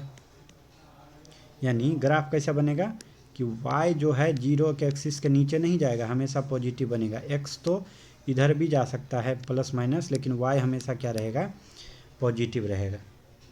x यहाँ पे तुम माइनस ले लो, इधर पे प्लस ले लो, हमेशा क्या रहेगा, ये y जो है ये। तो इस तरीके का जो इक्वेशन होता है y बराबर के एक्स स्क्वायर या x बराबर के वाई स्क्वायर, तो x बराबर के वाई स्क्वायर है तो ऐसा ग्राफ बना, हमने देखा। अब y बराबर के एक्स स्क्वायर है तो ऐसा ग्राफ बना। समझ गए बात? तो इस तरीके का जो इक्वेशन है उसको हम बोलते हैं पाराबोला का इक्वेशन। और ये वो पाराबोला है जो सेंटर से पास कर रहा है, राइट। और देखो ये तीसरा एक ग्राफ दिया हुआ है, वो है y बराबर A X minus B X square. तो सिंपल सा लॉजिक इसमें ऐसे लगाना, देखो कि हमको इसका ग्राफ बनाना है, राइट। तो पहले क्या करोगे, x का मान रख दोगे 0, तो y का मान कितना आएगा 0। तो एक बात तो पता चल गया कि ये ओरिजिन से पास करेगा। अब क्या किए तुम, y बराबर आ गया 0, अब फिर से क्या किए, y को अब 0 रख दो। तो y को जैसे 0 रखोगे तो x कॉमन ले लोगे तो a माइनस बी एक्स बचेगा। तो y 0 करने के लिए या तो x को 0 रखना पड़ेगा या a माइनस बी एक्स को 0 रखना पड़ेगा। तो x बराबर a बाई बी जब करोगे तो भी तुम देख रहे हो, x बराबर a बाई बी जब रख दोगे इसमें तो भी तुम देख रहे हो 0 हो रहा है। और ये 2 डिग्री है तो पाराबोला कैसा बनेगा, पाराबोला शेप का बनेगा, जो कि इसको x एक्सिस को 2 पॉइंट पे काटेगा, एक तो 0 पे और एक a बाई बी पे। तो ये समझ गए। तो अगर तुमको कोई दिया रहे कि x बराबर 4y स्क्वायर का ग्राफ बना दो, तो तुम ये तो समझ गए कि ये x हमेशा पॉजिटिव होगा, यानी ये ऐसा वाला ग्राफ है, पाराबोला है जो पास करता है ओरिजिन से, ये इस टाइप का ग्राफ बना। अब y बराबर दे दे अगर एक्स स्क्वायर प्लस 4। अब देखो ये पाराबोला तो है, लेकिन यहाँ पे जब y को 0 रखोगे तो x बराबर 0 नहीं आता है, यानी ये ओरिजिन से पास नहीं करेगा। समझ गए, ये ओरिजिन से पास नहीं करेगा। वैसे ही x बराबर वाई स्क्वायर माइनस 6 है तो ये ओरिजिन से पास नहीं करेगा, यानी इसको कहीं तो तुमको शिफ्ट कराना पड़ेगा, ऐसे बनेगा या ओरिजिन से थोड़ा ऊपर से बनेगा, लेकिन रहेगा क्या, पाराबोला ही रहेगा। तुम ये बात समझ गए। चलो तीसरा देखो, सॉरी चौथा, ये है अपना इलिप्स। इलिप्स किसको बोलते हैं, इलिप्स देखो सर्कल का थोड़ा सा पिचका हुआ रूप। तो इलिप्स के अंदर क्या होता है, ये है अपना इलिप्स, राइट। तो इसका एक एक्स सर्कल के अंदर क्या होता था, अपना सब एक्सिस सेम रहता था 2r के बराबर डायमीटर। यहाँ पे ऐसा नहीं होता, यहाँ पे ये हाइट लोगे तो 2b आएगा, ये है 2a। तो 2a जो बड़ा वाला है उसको हम बोल देते हैं मेजर एक्सिस। तो मेजर एक्सिस का लेंथ कितना हो जाएगा 2a। ये ओरिजिन है 0,0, ये अपना y एक्सिस हो गया, ये x एक्सिस हो गया, ये है इलिप्स अपना। तो ये है 2a। तो फिर ये जो 2b वाला एक्सिस है उसको हम बोलते हैं माइनर एक्सिस। तो देखो अगर 2a मेजर है उसका आधा कर देंगे तो इसको बोलेंगे semi major, semi major axis. अगर 2b अपना माइनर था उसको आधा कर देंगे 2b/2, यानी जो b आएगा वो क्या आएगा, सेमी माइनर एक्सिस। ये बात समझ गए। अब सुनो, अब इसके अंदर 2 फार्मूला होता है, एक तो होता है कि एक्स, तो इसका इक्वेशन क्या हुआ इलिप्स का, इलिप्स का हमको इक्वेशन आता है x square by A square जोड़ Y square by B square बराबर 1। ये है इलिप्स का इक्वेशन। अब मान लो तुमको दे दिया कि x माइनस कुछ भी c का स्क्वायर बाई ए स्क्वायर जोड़ y माइनस डी का स्क्वायर बाई बी स्क्वायर बराबर 1। तो ये किसका इक्वेशन है, तो देखो ये भी इलिप्स का इक्वेशन है, लेकिन इसका जो है अब centre is not at origin, क्योंकि ओरिजिन से थोड़ा शिफ्ट करा दिए तुम, x माइनस सी वाई माइनस डी करा दिए। अब देखो एक्सेंट्रिसिटी की बात करेंगे, तो जो एक्सेंट्रिसिटी होता है उसको कैसे डिफाइन करते हैं, वो होता है √1 minus B square by A square. ये याद रखना चाहो तो ये याद रख लो। मैथ वाले स्टूडेंट तो इलिप्स चैप्टर ही पूरा पढ़ेंगे, उनके अंदर पूरा एक चैप्टर। और जो लेटेस्ट रेक्टम होता है ए बी होता है 2b² यानी ये जो दिया हुआ है वो होता है 2b/a। इतना नहीं याद रखना है अपने को, फिजिक्स के लिए खाली इक्वेशन याद रखना है कि ये किसका इक्वेशन है। और इसका यूज, इलिप्स का यूज हम लोग ग्रेविटेशन नाम के चैप्टर में करेंगे आगे। ठीक है, चलो अब निकल के आता है बात रेक्टेंगुलर हाइपरबोला। अब देखो क्या होता है, मान लो x प्रोपोर्शनल है y के 1/y के, यानी तुम कह रहे हो x बराबर है k/y, यानी तुम कह रहे हो x y बराबर है कांस्टेंट। तो ये इक्वेशन है अपने रेक्टेंगुलर हाइपरबोला का। अब तुम कहो x बराबर k/y, तुमको ग्राफ बनाने के लिए दो चीज़ बताए हैं, बोले हैं x को 0 रखो तो y का मान बता दो। तो x जब 0 रखोगे तो y देखो इन्फिनिटी आ जाएगा। क्यों? क्योंकि y बराबर क्या है k/x, यानी k/0। k/0 क्या होता है? इन्फिनिटी। इन्फिनिटी लिखो तो कभी बराबर का साइन मत दो, ये तीर का साइन दिया करो। अब वैसे जब y 0 रखोगे तो x इन्फिनिटी को टच करेगा, यानी तुम कह रहे हो कि जब तुम, अब देखो ये एक्सिस है x और ये है y, x को जब 0 की तरफ बढ़ोगे, यहाँ पे है x 0, यहीं पे है y भी 0, ओरिजिन है अपना ये, तो x जब 0 को टच करेगा तो y इन्फिनिटी जाएगा, और y जब 0 की तरफ बढ़ेगा तो x इन्फिनिटी की तरफ बढ़ेगा। और ये जो ग्राफ निकल के आता है इसको हम नाम दे देते हैं रेक्टेंगुलर हाइपरबोला। बोला, देखो हाइपरबोला दो तरीके का होता है। हाइपरबोला जो है अपना वो दो तरीके का होता है। क्या क्या होता है? हाइपरबोला जो होता है अपना वो ये या ये इस शेप का होता है हाइपरबोला। ये अपना y एक्सिस है, x एक्सिस है, ये y एक्सिस है, ये x एक्सिस है। कभी भी कट नहीं करेगा, देखो कट कहीं पे नहीं किया है, ध्यान रखना, क्योंकि y इन्फिनिटी पे जाके टच करेगा। समझ गए? तो ये अपना हो गया। तो तुम एक बात तो समझ रहे हो कि यहाँ पे जो ये बना है तो ये सेकेंड एंड फोर्थ क्वाड्रेंट में बना है। समझ गए? तो ये कब होगा? जब y बराबर आएगा -k/x। ये फर्स्ट एंड फोर्थ में बना है, तो ये कब होगा? जब y बराबर आएगा k/x।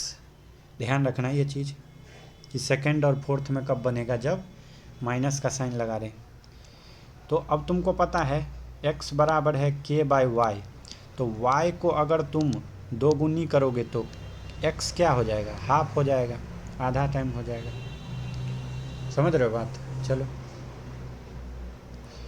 अब आता है बात निकल के कि साइन का कर्व कैसा होता है। तो हम जानते हैं जो साइन का कर्व होता है, साइन किसी भी चीज़ का मान, साइन थीटा का मान -1 से लेके 1 के बीच में होता है। यानी तुम थीटा को, और साइन का ग्राफ कैसे बनता है? साइन यहाँ पे 0 degree, 90 degree, 180 degree, 270 degree, 360 degree, यहाँ तक। तो हमको पता है साइन 90 का मान हो जाता है 1, साइन 180 फिर से 0, साइन 270 का मान होता है -1 और फिर साइन 360 0। तो ग्राफ ऐसा बनता है।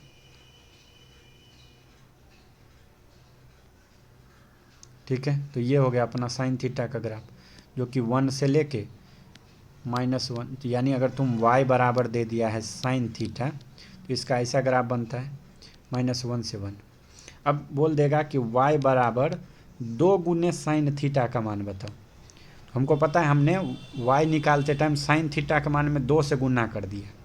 तो अब जो मान है वो क्या हो जाएगा? 2 और -2 के बीच में ग्राफ बनेगा। सही बात है, ऐसा हो जाएगा। अगर तुमको दे दे y बराबर 2 और जोड़ साइन थीटा बना दो, तो तुमको पता है ये साइन थीटा तो -1 से 1 के बीच में बनेगा, उसमें 2 जोड़ना है, तो y का मान कहाँ से कहाँ के बीच में आएगा? जब 2 में से 1 जाएगा तो 1 से लेके और 2 1 3 के बीच में। सही बात है, क्योंकि इसका मान एक बार -1 रखोगे तो आ जाएगा 1, और जब 1 रखोगे तो आ जाएगा 3। तो ग्राफ कैसा बनाओगे?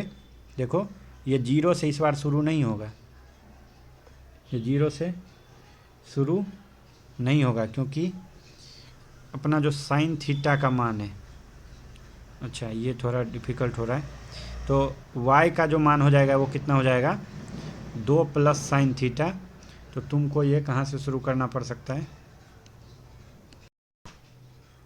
चलो इसको जो है हम लोग यहाँ पे अभी इस वाले पार्ट को रख देते हैं, ठीक है, ये नहीं देखेंगे, आगे देखेंगे कॉस थीटा। मान लो y बराबर कॉस थीटा दिया हो, उसका ग्राफ कैसे बनेगा। तो कॉस का हमको पता है, जब ये कॉस 0 होता है तो इसका कॉस का भी मान -1 से 1 के बीच में होता है, तो 1 से -1 के बीच में होता है। और ये है 0 डिग्री, यह 90 डिग्री, 180, 270 और 360। तो क्या होगा, जब 0 पे ये 1 होता है, यहाँ पे से स्टार्ट करेगा, 90 पे हो जाता है 0, 180 पे होता है -1, फिर 270 पे हो जाता है 0, और फिर 360 पे हो जाता है 1। तो ये ग्राफ है तुम्हारे y बराबर कॉस थीटा का। अगर y बराबर हम 2 कॉस थीटा का ग्राफ बना दें,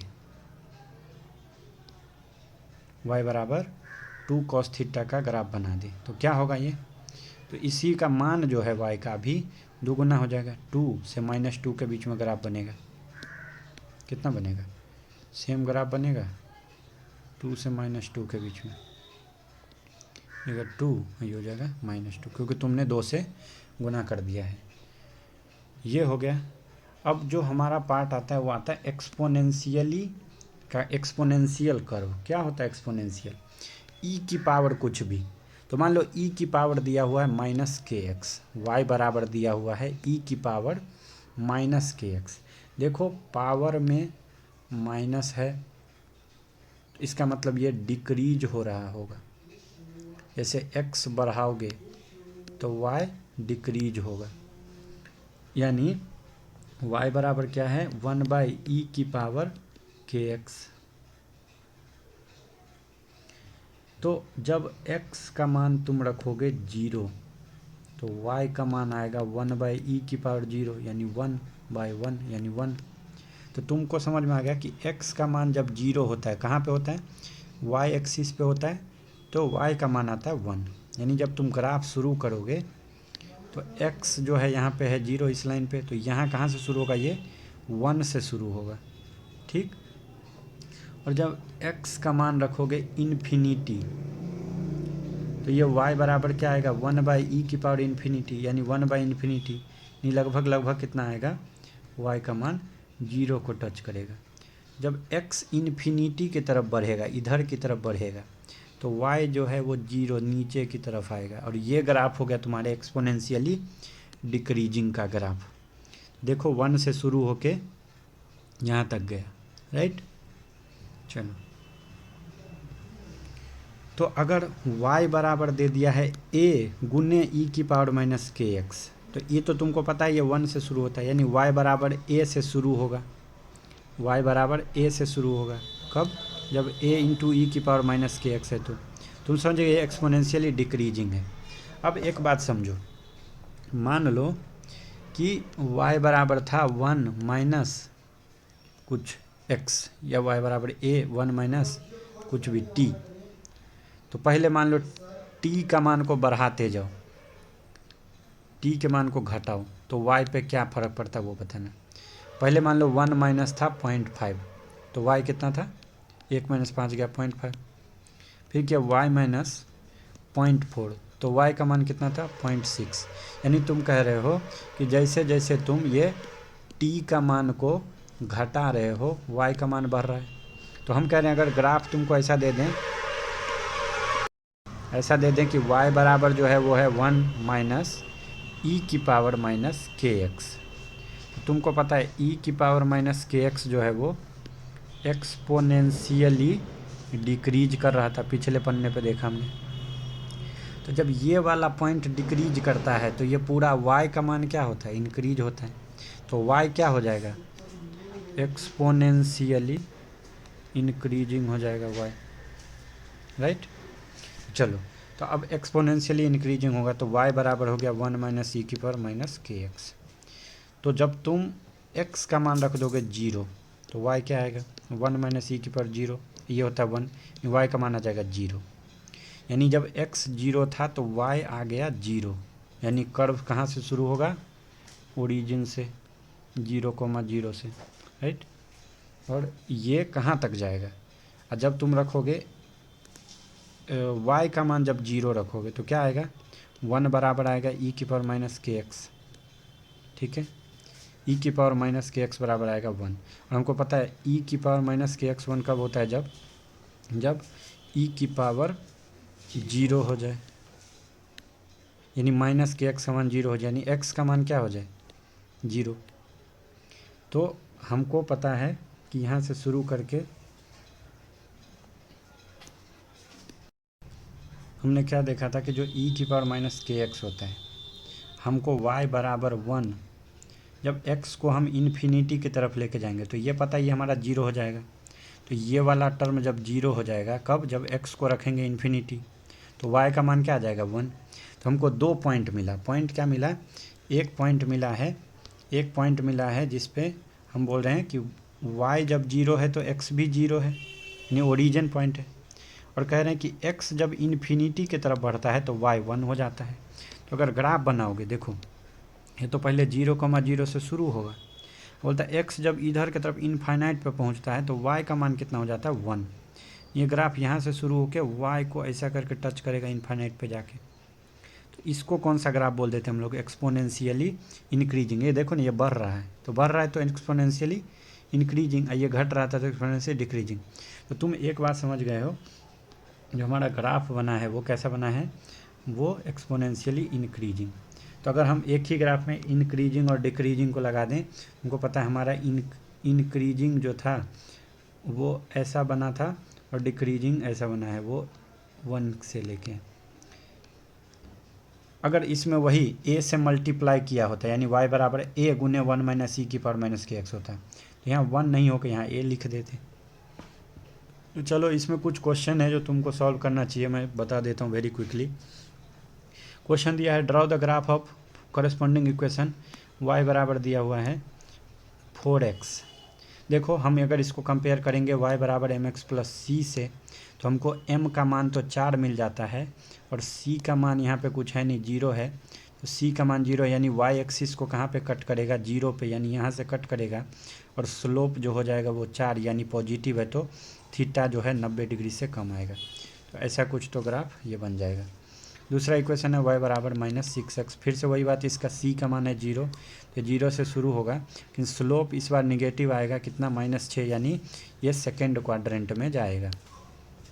तीसरा है y बराबर x + 4, तो क्या होगा ये, इसका जो y इंटरसेप्ट का मान है वो 4 दे दिया है, यानी ये y एक्सिस को कितना ऊंचाई पे कट करेगा, 4 पे, और स्लोप है पॉजिटिव, यानी ये +1 है, तो ऐसा बनेगा, क्योंकि ये हमको ये थीटा।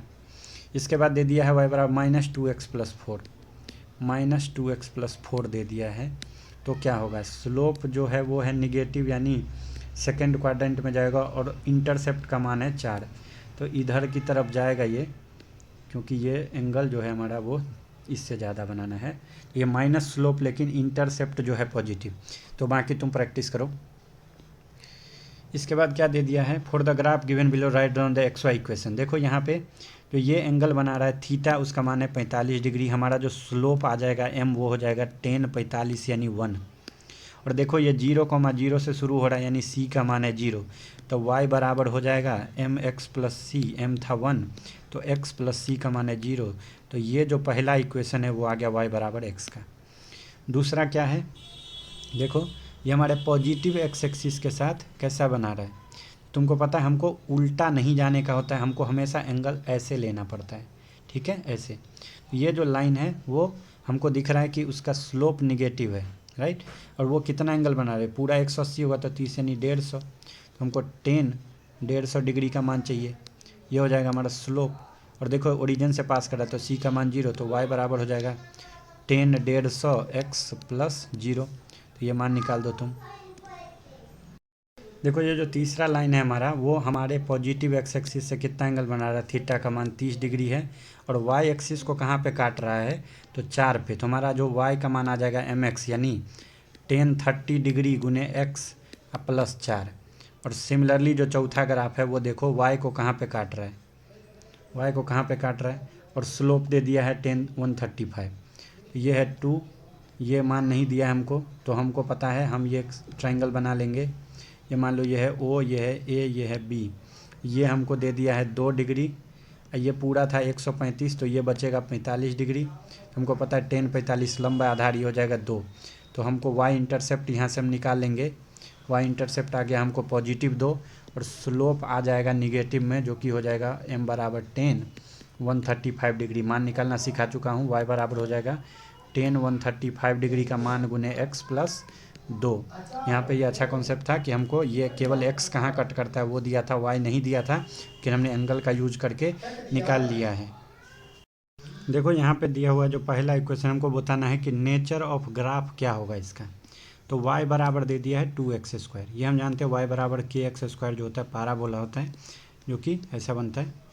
तो ये पाराबोला होगा। इसका किससे पास करेगा? ये ओरिजिन से पास करेगा, क्योंकि यहाँ पे प्लस माइनस कुछ किया नहीं है, तो इसीलिए ये हो जाएगा parabola passing through origin, passing through origin.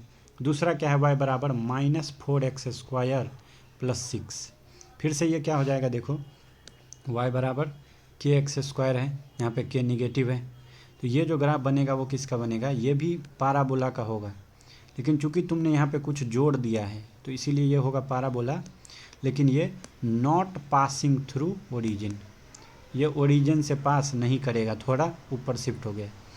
दूसरा क्या है? y बराबर है 6e⁻⁻4x। हमको पता है e⁻−kx जो होता है वो क्या होता है? Exponentially decreasing. कैसा बनेगा ये ग्राफ? y बराबर ax, तो a से शुरू होके डिक्रीज करके ऐसा जाएगा, यानी ये 6 से शुरू होगा। यहाँ पे क्या है? y बराबर k × 1 - e⁻−kx, ये या जो भी ax। तो वहाँ ये क्या होता है? 1 - ex, इसको हम जानते हैं ये हमारा होता है एक्सपोनेंशियली इंक्रीजिंग टाइप का ग्राफ होता है ये, तो ये वो हो जाएगा। अब फिर ये 4/x लो या -2/x लो, ये दोनों ही केस में क्या है? ये रेक्टेंगुलर पाराबोला है, सॉरी रेक्टेंगुलर हाइपरबोला है, हाइपरबोला, जो कि किस किस क्वाड्रेंट में रहेगा? 4/x है तो पॉजिटिव रहता है, तो फर्स्ट एंड थर्ड में रहेगा। ये y बराबर फिर से ये हो जाएगा रेक्टेंगुलर हाइपरबोला, लेकिन सेकेंड एंड फोर्थ क्वाड्रेंट का, राइट। आगे चलो। अब क्वेश्चन क्या दिया है कि वैल्यू ऑफ y जो है एक्सपोनेंशियली डिक्रीज कर रहा है। कहाँ से? y बराबर 10 से लेके y बराबर 6 तक एक्सपोनेंशियली डिक्रीज करना, तो उसका ग्राफ बोलता है तुम बना दो।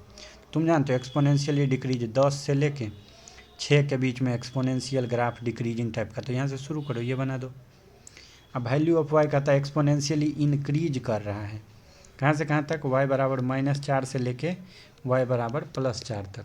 तो कैसा एक्सपोनेंशियली इंक्रीज का ग्राफ बनाते हो? ये था तुम्हारा x एक्सिस, ये था y एक्सिस, ये कहता है -4 से लेके +4। तो तुमको पता है +4 पे ये टच नहीं करेगा, तो ये ऐसा टाइप का ग्राफ बन जाएगा। यहाँ पे भी टच नहीं किया, तो ये सिंपल सा ग्राफ है जो हमको बनाने आना चाहिए, राइट।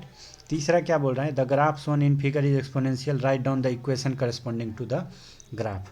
तुमको देखो यहाँ पे ये पहला तो डिक्रीज कर रहा है, नीचे जा रहा है, तो ये कैसा है? एक्सपोनेंशियली डिक्रीजिंग है। तो ये कैसा बनेगा? y बराबर ae⁻−kx टाइप का बनेगा, राइट। अब देखो ये शुरू 0 से नहीं हुआ है, तो यहाँ पे कुछ ना कुछ तो एक कांस्टेंट जुड़ा हुआ है। तो कितना है वो? शुरू कहाँ से हुआ? तो 4 से शुरू हुआ, प्लस इसका मान कितना है? 12, राइट, 12। तो तुम जानते हो कि इसका मान 12 है और ये 4 से शुरू हुआ है, यानी a × e⁻−kx का मान कितना होगा? 4 प्लस, तो यानी इसका मान है 8। तो यानी जब x का मान तुम कितना रखोगे? x का मान जब तुम रखोगे 0, तो a का मान आ जाएगा कितना? 8, राइट। तो यहाँ से आ जाएगा 8 × e⁻−kx। थोड़ा समझने का कोशिश करो, यहाँ पे हम क्या लिख रहे हैं? इस इक्वेशन में अगर तुम देखोगे तो जब x का मान तुम रख दोगे इन्फिनिटी, तो क्या आ जाएगा? 8/e⁻kx, ये वाला पार्ट हो जाएगा 0, यानी 4 आएगा। तो जब x इनफाइनाइट पे जा रहा है तो y कितने पे आ रहा है? 4 पे। और तब जब हम बोलते हैं कि जब तुम x का मान रख दोगे क्या 0, तो e की पावर माइनस के एक्स बन जाएगा 1, तो ये 1 बन जाएगा, तो हमको आ जाएगा 4 प्लस ए बराबर x 0 था तो y का मान था 12, तो a का मान आ गया 8, इसीलिए हमने इसको ऐसा लिख दिया y plus 8। The graph on in figure is exponential, ये दिया हुआ है, इसका इक्वेशन बोल रहा है हमको। तो हमको पता है, देखो y एक्सिस पे जब x का मान 0 था तो y का मान था -4, राइट, y का मान था -4, तो ये तो क्या हो जाएगा y बराबर -4। और हमको क्या बोल रहा है, जब x का मान तुमने इन्फिनिटी रखा, हमको पता है ये एक्सपोनेंशियली इंक्रीजिंग है, तो इसका ग्राफ का हमको इक्वेशन पता, y बराबर होता है a इंटू 1 माइनस ई की पावर माइनस के एक्स। तब जब ये ओरिजिन से शुरू होता था, जब ओरिजिन से नहीं शुरू होता तो कुछ और तो इसमें जोड़ देंगे c प्लस ये, तो वो c का मान हमको यहाँ से आ गया -4 से शुरू हुआ है। अब जब x इन्फिनिटी को जाएगा तो y का मान कितना आएगा, c यानी जो था -4 था प्लस a गुने 1 माइनस ई की पावर माइनस इन्फिनिटी यानी होगा 0, तो -4 प्लस ए, और जब x इन्फाइनाइट रखने पे तुम देखते हो y का मान 6 दे दिया है, तो a का मान कितना आ गया 10, तो हमारा इक्वेशन क्या बन जाएगा, y बराबर -4 जोड़ 10 गुने 1 माइनस ई की पावर माइनस के एक्स। देखो ये सवाल मैंने काफ़ी तेज़ी में बताया है, तुमको समझना है, ये पूरा बेसिक का प्रैक्टिस करो कि ये ग्राफ कैसा ड्रॉ किया जा रहा है, राइट। ये बेसिक नहीं समझोगे, बार बार देखो कि क्या कर रहे हैं। पहले तो स्टैंडर्ड इक्वेशन लिख दिए, जानते ओरिजिन से शुरू नहीं होता, तो एक कांस्टेंट जोड़ना पड़ेगा, और फिर एक बार x का मान 0 रखो, एक बार x का मान इन्फिनिटी रखो, बन जाएंगे दोनों ग्राफ। तो देखो यहाँ पे हमने इस वाले पोर्शन को ख़त्म किया है, तो ऑफिशियली हमारा जो बेसिक मैथमेटिक्स है वो हमने कवर कर लिया है, और ये जिसका स्ट्रॉन्ग है तो उसका फिजिक्स भी स्ट्रॉन्ग होगा, उसको ज़्यादा दिक्कत नहीं आएगा। खूब सारा प्रैक्टिस, क्वेश्चन सॉल्व करो, जहाँ से मिलता है वहाँ से सॉल्व करो, डाउट पूछो, यही एक राज है फिजिक्स को समझने का। All the best for your journey on physics, thank you.